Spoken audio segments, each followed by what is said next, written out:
2 divided by 1 over 4, then times 8. First we do this multiplication.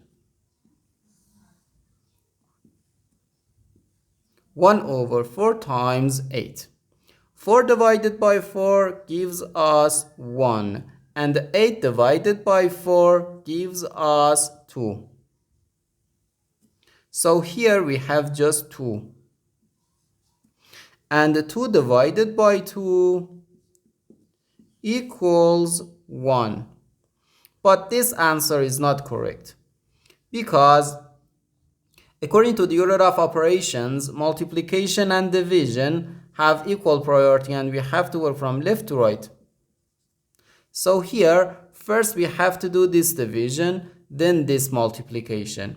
If we do this multiplication before this division, it is wrong.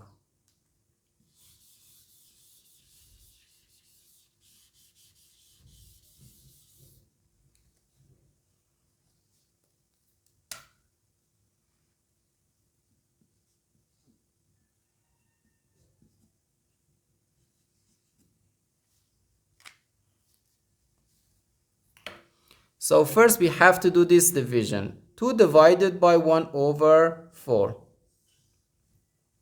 According to the KCF rule, K stands for keep, C stands for change, and F stands for flip.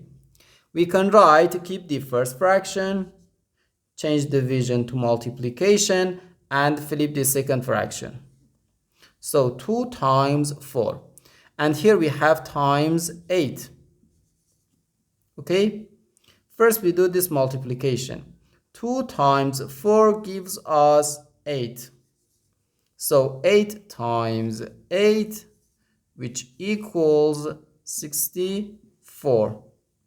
And this is our final answer to this problem. The correct answer is 64.